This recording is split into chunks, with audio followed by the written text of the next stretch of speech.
people, it's your girl Monicah Monioh, and welcome back to another episode of the Unmasquerade Show. Now today I'm going to do a very special edition. Yeah, like I said, the Unmasquerade Show is about vulnerability and being vulnerable about our issues and about who we are. So today I want to be vulnerable a little bit, yeah, and I hope that when I share this, I hope that someone, I know that there are people around me who are going through similar situations at the moment, and people who I don't know who I'm sure are going through similar situations. I want to talk about grief. I want to talk about my personal experience with grief. And, grief is something that life never really prepares you for. 1 minute, you're here with someone, you're laughing with them. The next minute you understand that they're gone, or the person has been ailing for a period of time and they've been struggling and suffering to a point you feel like, okay, maybe they need to rest, and your other party is like, okay, but we also still need them, and you hope and pray that God can perform a miracle and this person can come back into good health, and they just leave you. It still hurts. We also have situations where you have someone around you, they're ailing, and the doctors come and tell you, hey, so and so has this amount of time to live, and you have presumably this amount of time to share with your loved one, but even though still, when that day comes, it hurts. Yeah, and people process grief differently. Everybody gets to experience that hurt and that pain in a different way, and I want to believe that whichever way you experience it, you go through it, you overcome it, is valid. The only thing that I pray is that if you're going through it right now, I pray that it does not consume you, that you do not lose yourself in the process. So I want to talk about this in honor of my loving late parents, and in honor of people I know very close to me in this moment. I have someone very close to me in this moment who just lost her dad, and it's been heartbreaking. So let me share my journey. So I'm gonna start with my dad. So back in 2011, my dad fell sick. And for me, growing up, even as a little girl, I never saw my father down. I never saw my father weak. I never saw my father, I never saw even a simple malaria take him down. And my daddy was my best friend. I loved my dad to the core. I remember growing up as a little girl, my dad would take me on little rides with him. And I remember as we would drive on the hills, sometimes we were going to the village, or, just random rides with my dad. And, sometimes we would drive through, and because I loved to sing as a little girl, and I would hear the hills sing, and I would sing back. Yeah, I know it sounds cliche, but that's exactly how I remembered it. And I loved those moments, He would randomly just come home and hey, let's go. And those were beautiful memories. So then here goes my hero, moves from being this strong man that I could always fall back on, that I could always depend on and, count on for advice and everything. And now I couldn't. So let me make you understand. So in 2011, my father was diagnosed with cancer. And in the beginning, before we figured out that it was cancer, it was presumed that he had developed diabetes. And because he had his sugar levels were fluctuating, and so he saw a physician, and they assumed it was diabetes. But then again, he was put on treatment for diabetes. He was put on a diet, but then he wasn't improving. He wasn't getting any better. And so upon further investigation, no, before we get there, then one time my dad is hospitalized. For the first time in my entire life, my dad was hospitalized. As far as I can remember, that had never happened. And so then this one time, I decided to go see him in hospital. And it took a lot of strength and courage, for me to do that, because I never wanted to see my hero, in that situation. And so then I walk into the hospital, and I walk into my father's hospital room, and I just see him weak, helpless, and that broke my heart. I could not bear to see him in that situation. So, I held back my tears in that moment, because, you don't want to show, you feel like, okay, if I break down right now, then, he's going to feel hopeless, and maybe he's going to think, oh, he's that sick, and you don't want to make him feel like he's that sick. So, I broke down, but not in front of him after I left the room. And for days, I found it hard to go back to the hospital and see him. I did not want to see him in that situation. So I struggled with going back to the hospital. And then when we realized that, there was no improvement in his health, we decided to transfer him to a hospital in Nairobi, one of the best hospitals in Nairobi. And then here we are told he's got cancer. And I was shattered, because that was a time, and even I believe so now, that when you hear cancer, the first thing you think about your loved one is like, oh my God, this is a death sentence. Oh my God, they may not have much time. In as much as the reality is that if it is detected early, then it's possible to get proper treatment and be able to survive, and heal and get back into good health. So then we figure out my dad has cancer, and I'm shattered. And I'm like, oh my God. And in this time, I was going through a very, very painful experience. And my dad was always the person I could fall back on. I relied on his advice. I relied on his comfort. I felt like he understood me. And so now I could not share with him what was happening in my life, because I wanted him to get better, and I wanted him to focus on getting better. So then I also decided to hold, those painful things that were happening in my life. And I was like, Daddy's gonna get better, and when he gets better, he's gonna help me fix this. He's gonna find a solution. Dad always has the solutions.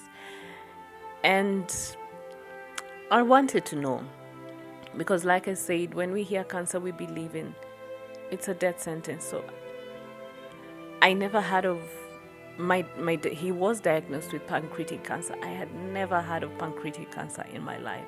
So I wanted to know more. And I also believe, being, one of the youngest in my family, I'm the second last born, and I'm the youngest girl.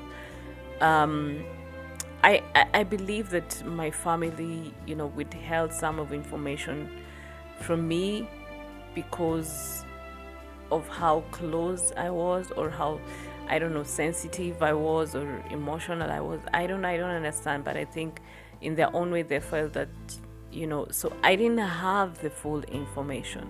So then I decided to contact Dr. Google. We all contact Dr. Google. So I go on my Google and I start reading and researching about pancreatic cancer, and I check on these are his symptoms, and is it possible for him to, because no one was actually giving me this information. I don't know if they had the information at the time, but I wanted to know. I wanted to be prepared. I wanted to know, okay, how much time does daddy has to get well so he can be back to his health, and then he can help me fix the situation that I had. And then I go to Dr. Google, and I realize he's only got 3 to 6 months. And that was hard. That was hard. And, despite reading that and despite knowing that, I was like, okay, fine. If the doctors haven't said anything, because at this time my dad was in hospital in Nairobi and I was living in Kisumu at the time. So, it's sometimes you miss out first-hand information. So I don't know if my family had this information and they did not relate to me. But even me, upon reading this and knowing, I did not want to dampen anyone's spirit. I did not want to, bring their hopes down. So I I didn't know how to comprehend this, but deep down I believed and I hoped and I prayed that dad was going to get better. I was like, he's got to get better because I need him, I need him, and he's got to get back in health so he can fix this for me. He can help me fix this. I was such a daddy's girl. I depended on my dad, and he supported me through everything. And even when I disappointed him, he still showed me love, just like every parent does for their child. So and in this time, because of the circumstances I was going through, I wasn't able to travel to see my dad as much. I think I actually had only one chance to go and visit him within these 3 months. He was hospitalized in Nairobi, and I wanted to visit him more than I could. I wanted to be there, as much as I could, and the entire time to be by his side. But because of that situation, I couldn't. I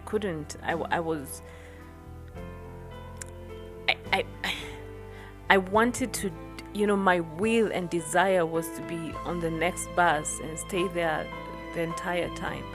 But then I did not have the freedom to do that at the time. So all the best I could do is hope and pray. And, in the initial stages when he was in the hospital, he was not able to speak, he was not able to eat, he was not able to talk. So sometimes it was difficult to have a phone call with him. And my mom was with him in hospital from day one. And I honor that woman even in her death. She was an amazing woman. She was strong. I've never seen a better version of loyalty than what I saw my mom did for my dad. She was in the hospital with him. She did not want even to go to the, go out to the shop, to the nearest shop or the nearest supermarket. She did not want to go out, even just to do her hair. She was like, what if something happens and I'm not here? And so sometimes the easiest way was to call my mom and like, hey mom, how's dad doing? And being a mother, she also, gave us hope. She gave us hope, but I can only imagine, how hard it was for her, because I grew up seeing, all I remember about my parents is the love they had for each other. These guys were buddies. They were best friends. They were udaku mates. They were everything that I admired and hoped to have someday. And that's what I grew up seeing. I am sure that, there were differences that every relationship had, but what I saw was love and loyalty and commitment. So then I keep hoping, that that's going to get better. And then it gets to a point, by this time my dad has been in hospital in Nairobi for I think about 3 months, and we are finally beginning to see some improvements. He's able to, because he had been already going for chemo and all that. We see some improvements. He's able to eat, he's able to talk. Of course, he's got issues with oxygen sometimes and oxygen levels. But, seeing him get up, that was hope, And I was like, okay, things are finally looking up and daddy's gonna get better. And we keep hoping and praying. And then I remember one morning I was in my room.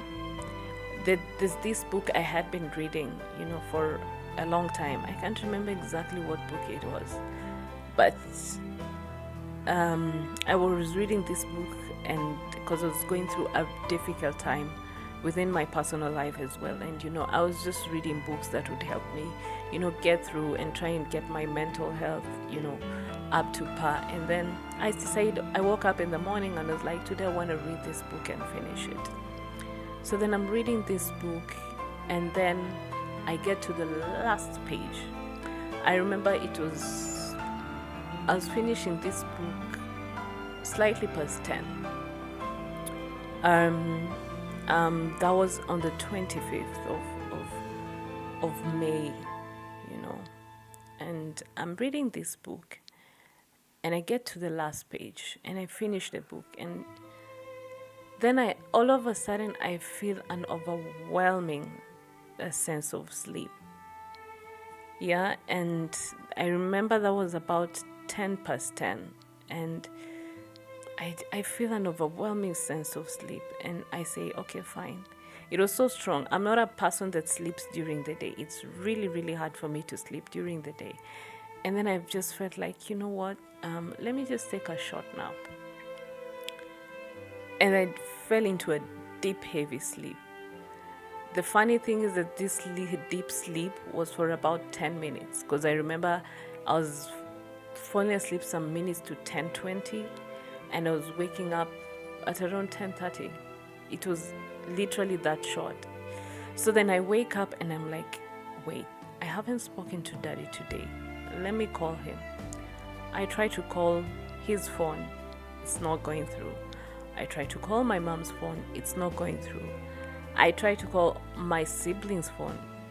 None is going through. So I don't know. I don't know if it was an issue with network or something, but that day no calls could go through. Nobody I called, no calls could go through. So then the day goes, I keep trying, it's not going through. No one is telling me anything. And then in the evening, I went to see a friend at her office. And then I'm sitting here, we are talking. And then I'm seeing a text message coming in. It's like, sending you my deepest condolences for your loss. And I'm like, no, what? Like, why is she? And it was coming from a relative, yeah. And I'm like, why am I getting this message? What's happened? I need to talk to my dad. And I got so confused in that moment. And I got up and I started walking. I don't know where I was going. And I started walking, and then this friend followed me, and I was on the road and she followed me. And I think she helped me get home. I can't even remember, but I go home and I broke down, because I felt like my hopes, this was my hope, this was my solution to this situation, this was my friend, this was my pillar, he was my everything, If I needed anything to fall back on, it was always daddy. And now he was gone. And to where? I couldn't comprehend that. And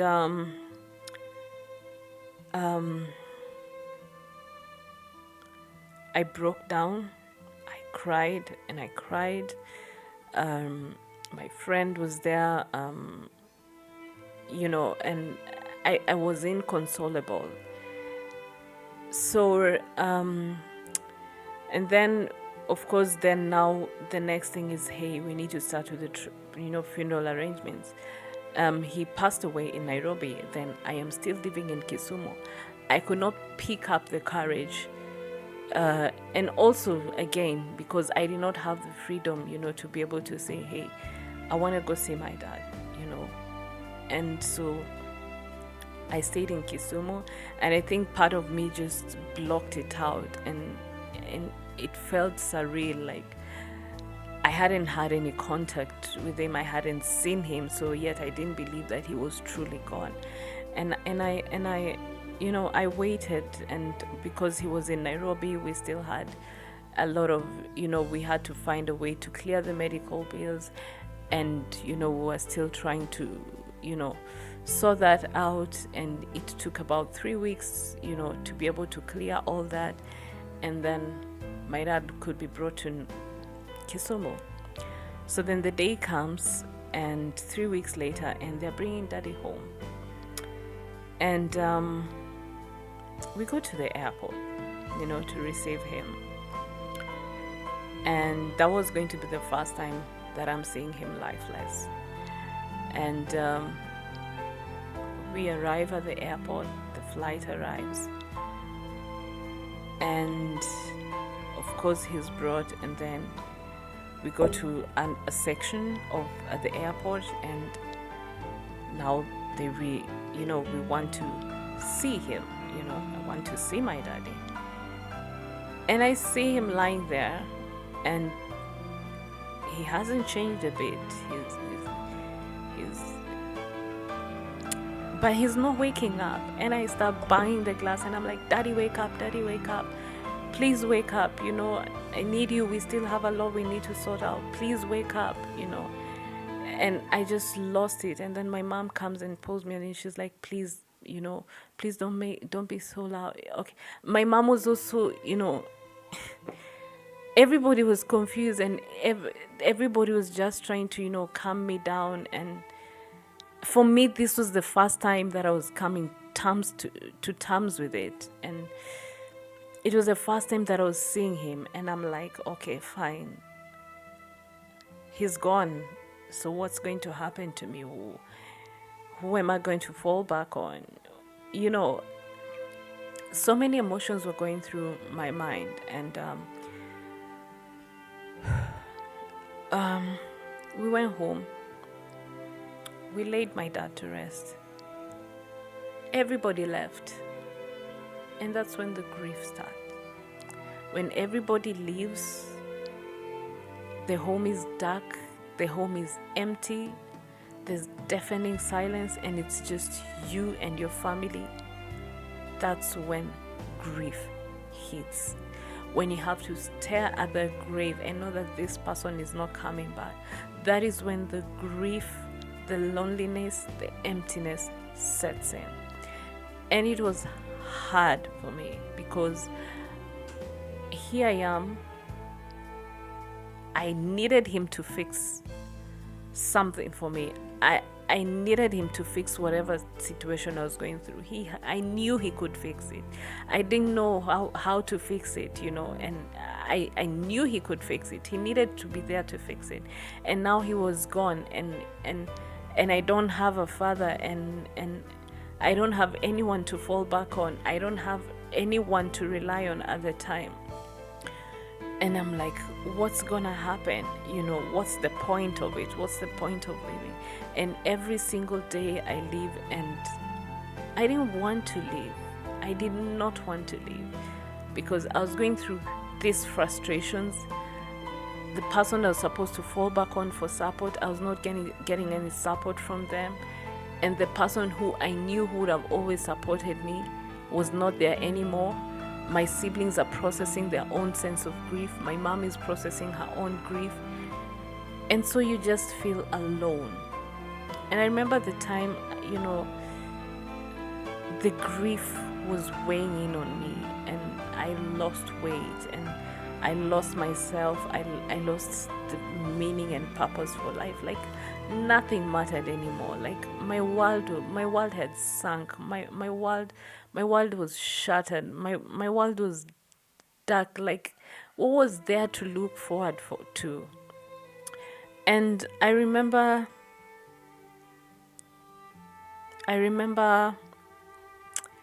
one time, and I was a pastor at the time, and she would talk to me and console me from time to time. And one day she was just like, hey, you need to let go. You need to let go. I'm not going to go into the exact words that I was told at the time, because it was very sensitive, but it was like, hey, you need to accept this. You need to release him. You need to let him go. And because it was also affecting my health at the time, and I was losing myself. I felt like it was like I was losing my life, bit by bit in grief. And I said, okay, fine. I need the energy and the strength to overcome this other part of my life that I'm struggling with. And he did his part. And yeah, I was told one thing. I was like, you know what? You need to be grateful for the time you've had with him. There are people who have grown up not knowing a father's love. There are people who've grown up not knowing who their father was. There are people who never had the chance to experience him. But you should be grateful that you have had the chance to experience him for this number of years you have experienced him. That you got to know his love, that you got to build memories with him, that you have something that you can hold on to your heart and know, hey, I had a loving father. I had a dad who was there for me. I had a dad who, looked out for me, stood out for me. He came to every school appointment. He came to anything, that was needed. He was the one who showed up. He never missed a single school appointment. And not to say that, my mother was not present. I had an amazing mom, and because of their different work schedules, it was always easier for my dad to be the one to come for these appointments. And he always showed up, and that was that. And he was gone, and he was never coming back. And we had to learn to live with his absence. We had to learn to live without his wisdom, without his advice, without his cheekiness. My dad was very cheeky, and he was very kind. My dad was very kind to people. And I remember in our household growing up, there was always a relative who was staying with us, because there were, my parents were helping them through school or through something. My dad was a giver. And we missed all that. And also growing up, the way my father led our household, whenever there was an issue, everyone would sit down. We would talk about it as a family. Everyone had an opportunity to voice their opinion. Every voice mattered in that home. And so we missed that. And we are forced to move on. So then that is that, and that is gone. And we have to start, living without him. And life goes on. We push on. The pain becomes bearable. We learn to live with it. It becomes a part of us. And then 3 years later, my mom gets diagnosed with cancer again. And over this course, after my dad died, and mom was all we had left. And personally, in this time, my mom and I got really, really close. Yeah, all the attention I had on my dad, and my mom and I got really, really, really close. Not that we had a bad relationship before. I was just the daddy's girl. Yeah. And so then mommy gets sick. And I'm like, oh, not again. But then this time, what's different is the doctor says, oh, she's still within the first stage of cancer. It's treatable. And again, we transfer my mom to Nairobi, to one of the best hospitals. And, she starts on chemo and radiation. And, it's intense. It's back-to-back treatment. And I don't know what happens with cancer, but then you're okay until you start treatment. And then your health just starts deteriorating. I know it's the intensity of the chemotherapy. And then same story goes again. And this doctor keeps giving us hope. No, she's gonna get fine, because we wanted to take my mom to India as soon as possible. But she was like, oh, your mom it's gonna be fine. It's still in the early stages. We can treat it. We can take care of it. And not forgetting, this is the same doctor who treated my dad. So my mom had a lot of faith in her, and she was like, yeah, she's gonna get me better. And so she kept giving us hope, and we're like, mom is gonna be okay.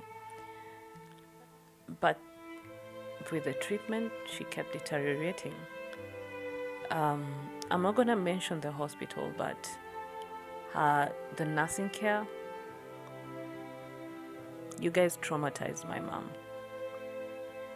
You traumatized my mom. And because during the night, they will not allow, people to stay with their patients. And so at night, my mom would be in her room alone. And the nurses mishandled my mom. My mom had a lot of trauma from that hospital. And she held in she didn't want to say, because my mom also felt like, oh, if I complain about this, then they're going to mistreat me further. And one day I remember I was with my older sister, and mom says, hey, this is what these people have been doing to me. But she was like, oh, please don't say anything. And, don't say anything. They could probably mistreat me further. But we're like, we can't keep quiet about this. And I understand that sometimes nurses get overwhelmed, but come on, have some sense of humanity. You have a patient who is bedridden, and they're very limited in their capacity, and being able, they do not want to be in that state. Why be mean to them? And anyway, let me get back to my story. So my mom's health deteriorated right from this moment she started her treatment in Nairobi. And it never got better. My mom was in pain. She had fluids fill up, and I think every 2 weeks they had to drain the fluid out of her chest, and it was excruciating. It was excruciating. For so many nights, my mom she couldn't sleep because she couldn't lie on her back, because when the build-up happened, it was so painful. So she was always sitting up. The pain was so much, despite the painkillers and the medication she was getting. And most of the time, she would always just sit up and just stare.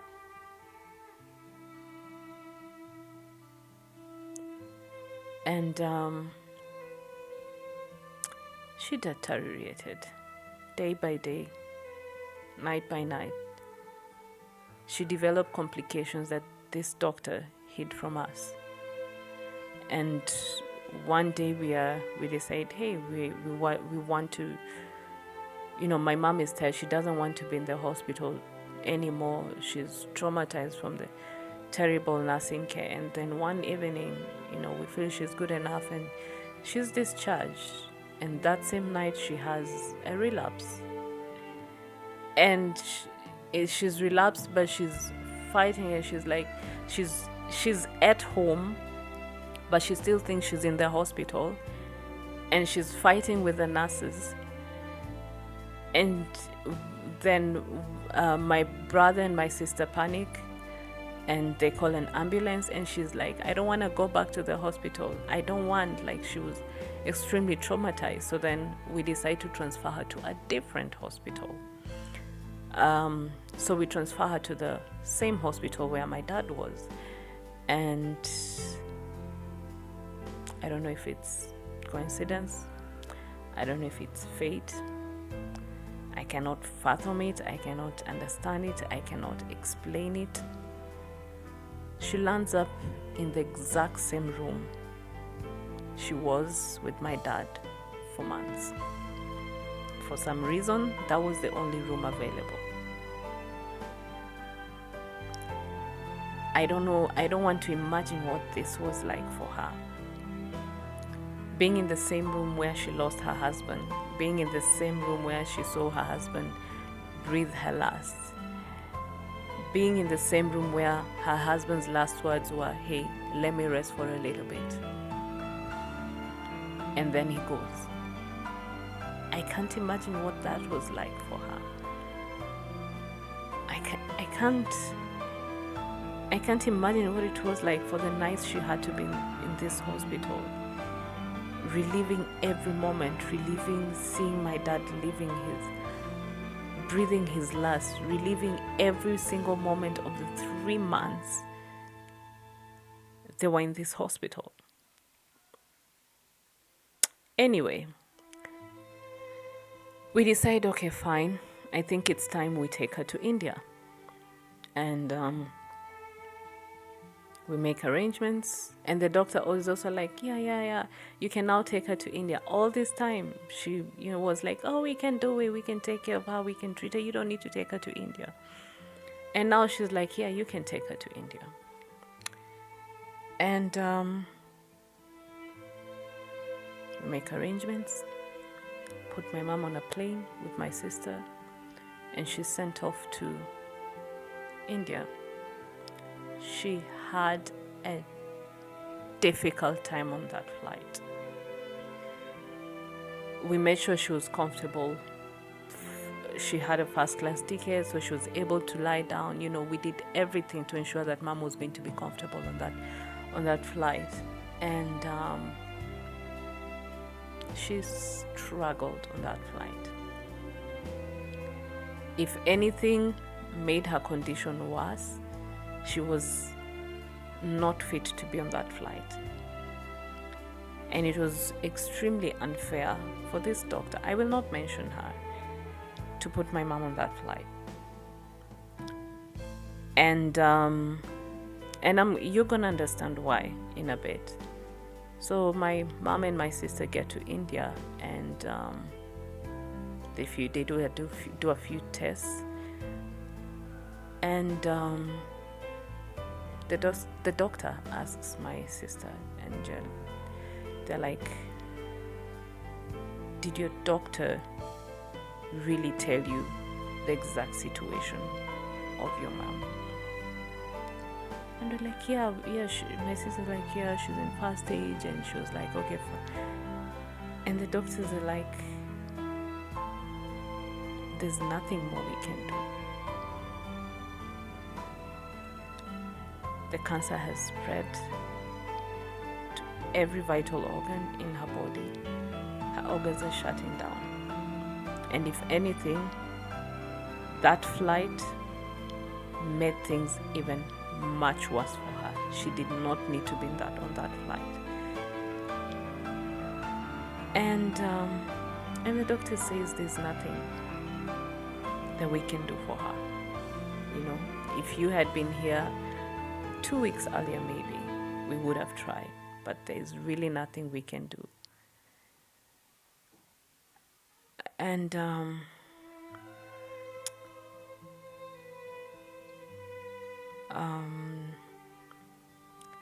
that was hard. My mom had been through so much. She had feeding tubes on her chest. Anyone who's been through that knows how painful that is. And they had to change it sometimes. It cannot be, it was not done under local anesthesia or anything. So she felt the pain each and every time. And she developed other complications that I will not speak about, that the doctor hid from us And I feel this doctor, she took my mom away from us. And she knew it. She sent my mom to India to die. She did not want her to die under her care. So she simply decided to send her to another country to die, knowing very well nothing could be done. And I know you will watch this and you will know who you are. I hope you have peace where you are. And it makes me doubt if she was even the right person. I may be talking from a point of grief, but we gave you both of our parents, and maybe for my dad, yes, there was nothing that could be done. But you took our mother away from us. You denied her the chance to get the proper health care. And you sent her elsewhere to die, simply so that she doesn't die under your care. So,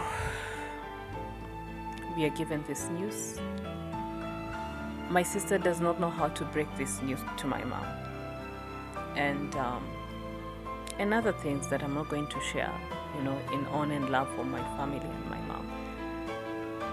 And my mom keeps asking, why are they not starting on treatment? Why are they not doing this test? Because one of the major tests she wanted to do was a PET scan, to give an accurate,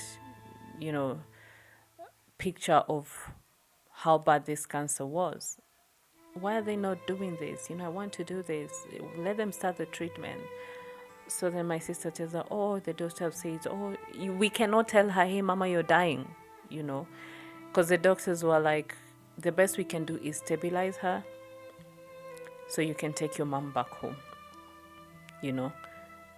because there's nothing that can be done. It's really better that you take your mom back home. And so she's put on treatment. I don't know what they were doing to stabilize her, but basically they were trying to make her fit for travel. And on the third day, my mom gets a cardiac arrest. And they managed to resuscitate her.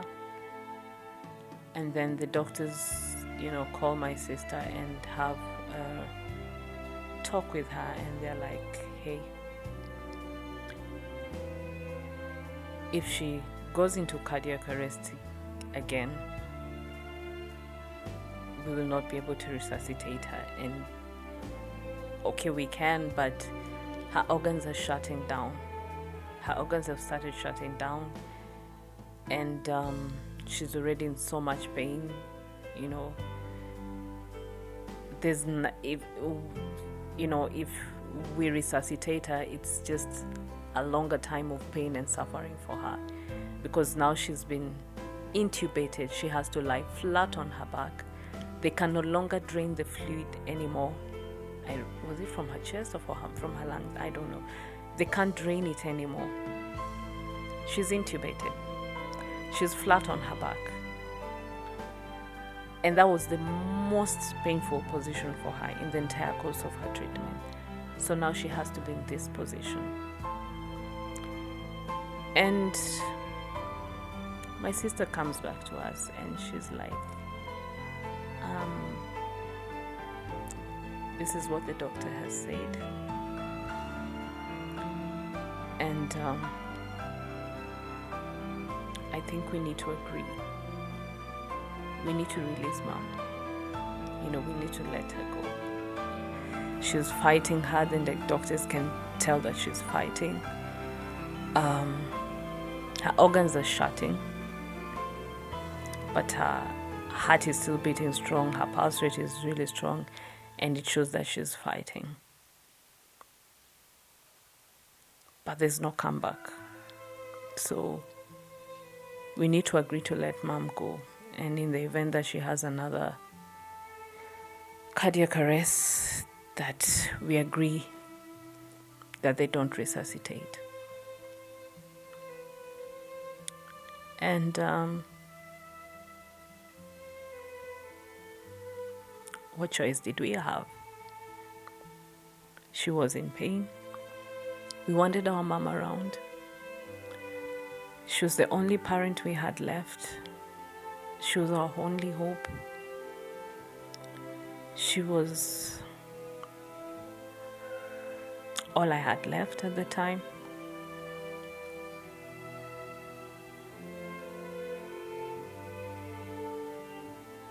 How do you let go? How do you decide to say, hey, okay, mom, you can die now? It's hard.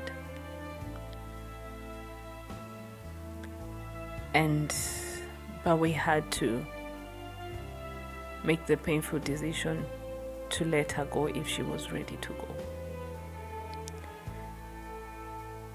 And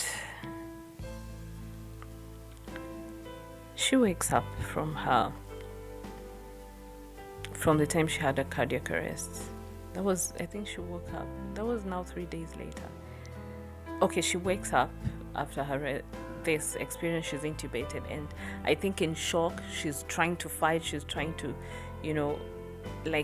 comprehend what's happening. She's struggling, and I think because of the struggle and the intubation, she starts bleeding from the mouth, and my sister tries to calm her down. And my sister had a talk with mom on our behalf, and she was like, hey mom, we know you're worried about us and you don't want to leave us, but we are not young anymore. We are old enough, we can take care of ourselves, and we'll take care of our younger brother. And we know that you're in a lot of pain, and if you feel you want to go, it's okay. We will release you. If you feel you want to go, if you feel you're tired and you want to go, you don't have to fight anymore.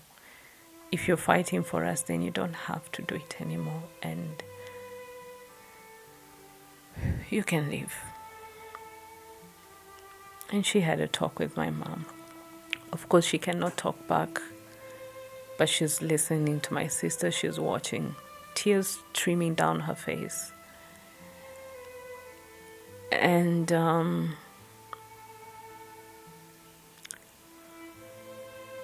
my sister leaves the hospital. The nurses tell her, okay, fine, you can leave. In case of anything, we'll call you. And it did not take long. And she was called back, and mom was gone. Now the irony of this again, because my mom passed around 1 a.m. in the morning. In this time my mom was sick, I have never prayed like I prayed in that time. I have never prayed for anyone in my life like I prayed for mom for the entire time she was sick. I went to the prayer mountain. I prayed and I prayed and I prayed and I prayed for my mom. And even after this, my sister had this last talk with us, and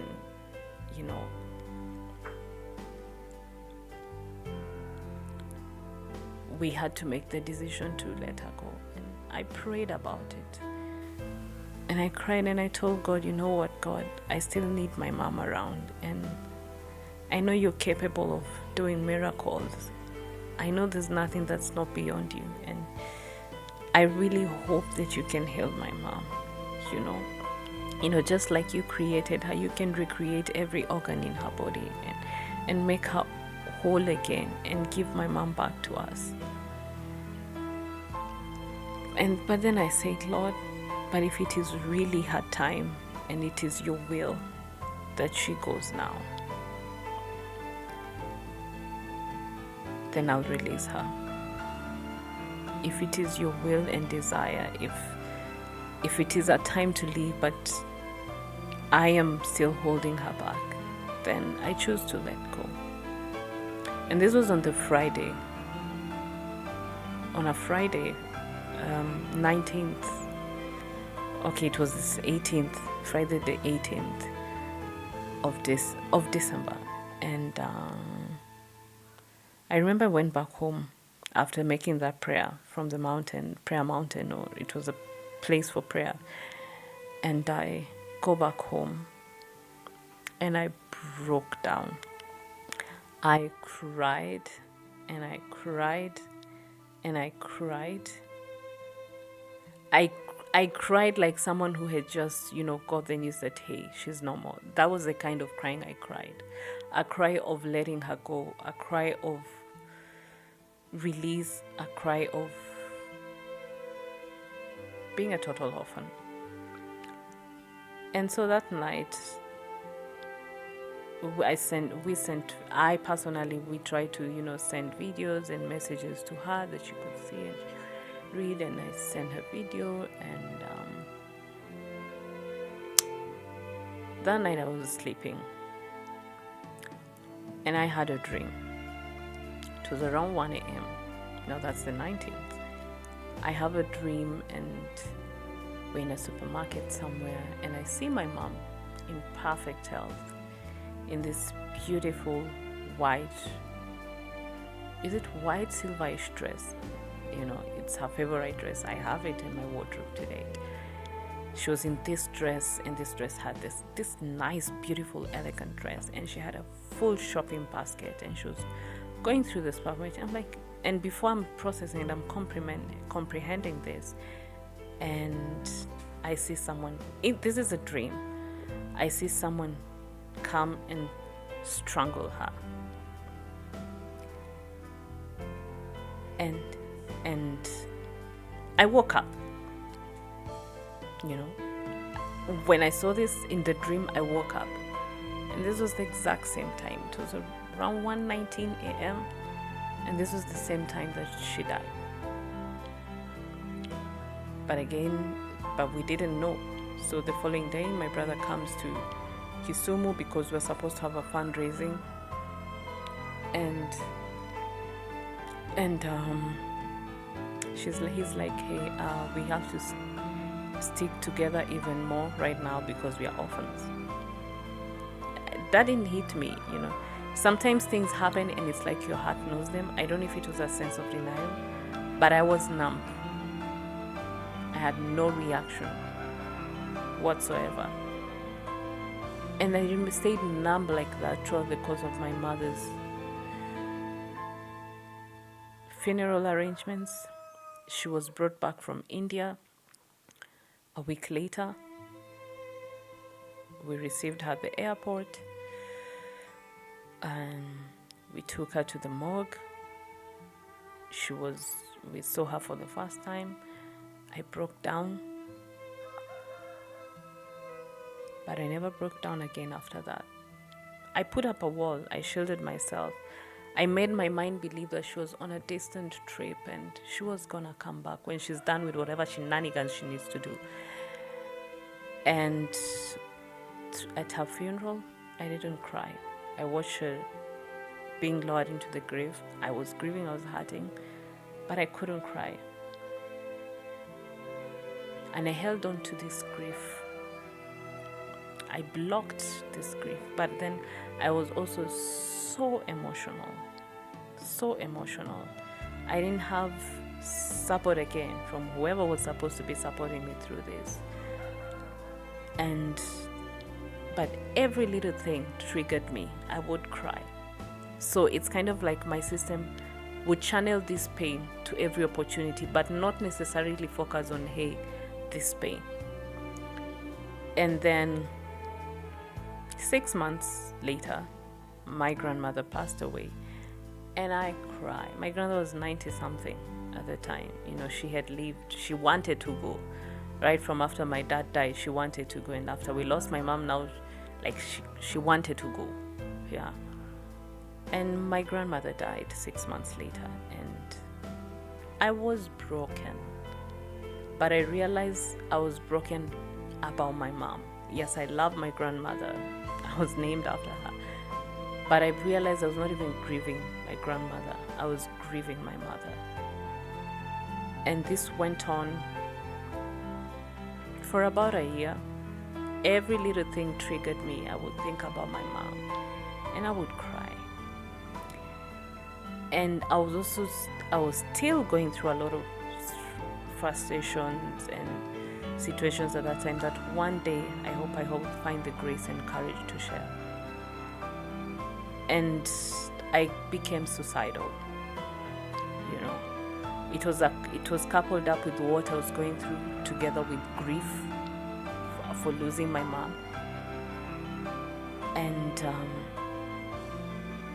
I became suicidal. Like, I just wanted to go and sit on my mother's grave and kill myself and be done with it and be reunited with my mom.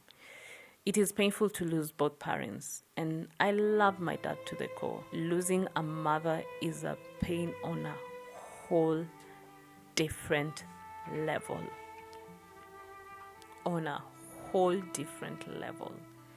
It hurts to lose your parents, but losing a mother is a pain out of this world. And so I got suicidal. I was broken for losing my mom. I was broken for what I was going through, and I was angry with this doctor for taking my mom away.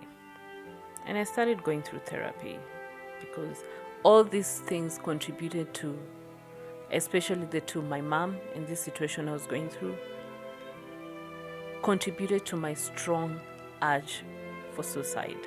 I remember one day I was driving down a road and I was like, why don't I just drive off and, land on down the hill, and I'll be gone, and all this pain will be over, all these frustrations will be over, and I can be with my mom and I can hug her again, and I can be in her arms, and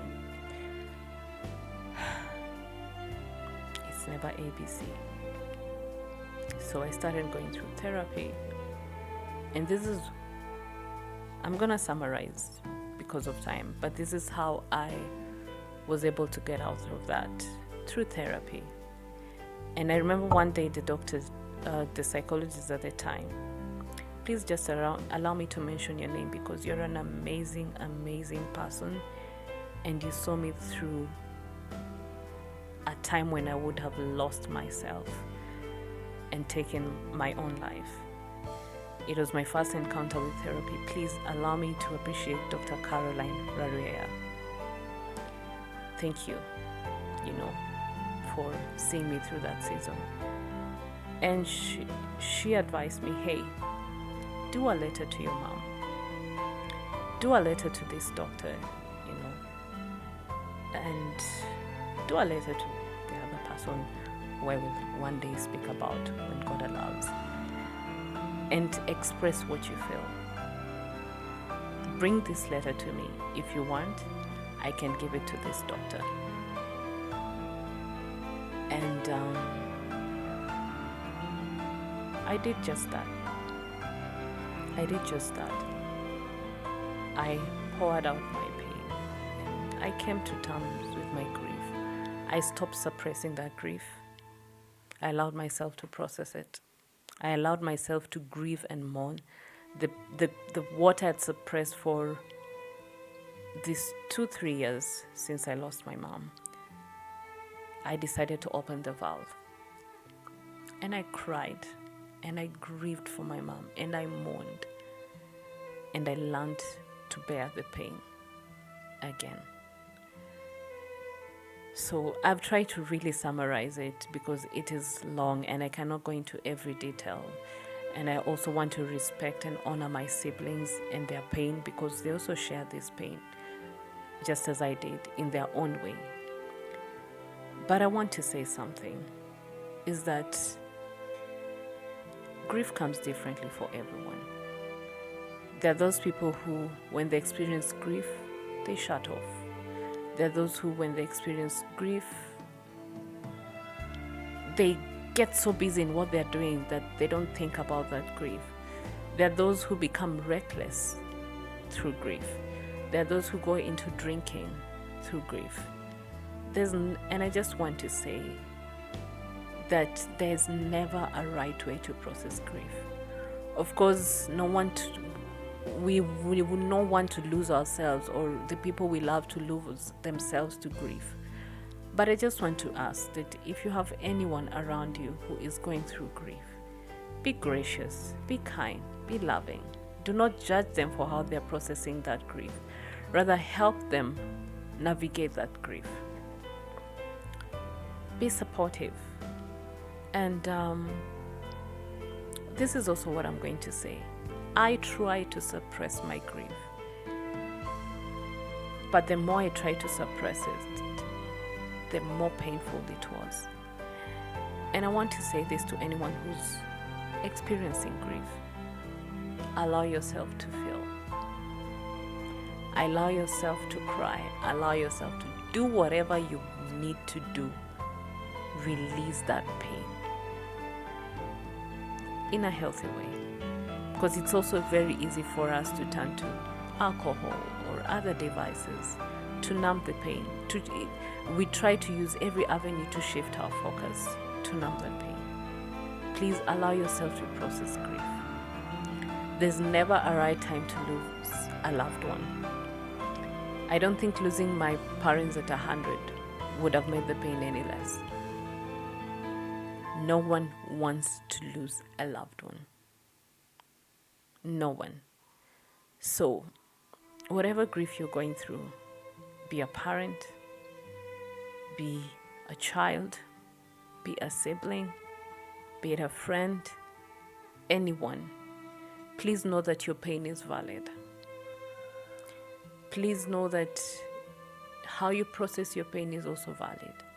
And I just ask the people around those who are processing grief is that when they go to the sense where they are losing themselves, please don't judge. Support them, stand with them, and guide them into keeping themselves whole. And please, people, let us make therapy our friend. Not only when we have trauma, let's make therapy, a normal part of extracurricular activity, or like the way you would go to the movies or go to the club or go on holiday trips. You need therapy, with or without trauma. It helps us navigate life. And I want to speak out to anyone who experiences any sense of loss that you're finding hard to navigate. Please find therapy. Please find therapy. So, guys, I will leave it at that because I cannot be able to summarize everything and put everything. And this is me being vulnerable. This was extremely hard. For those who know me, I am only vulnerable to people who are close to me. I never allow people to see me weak or vulnerable. So I hope that this speaks to someone who is going through grief right now. I pray that God gives you grace and comfort even in this season.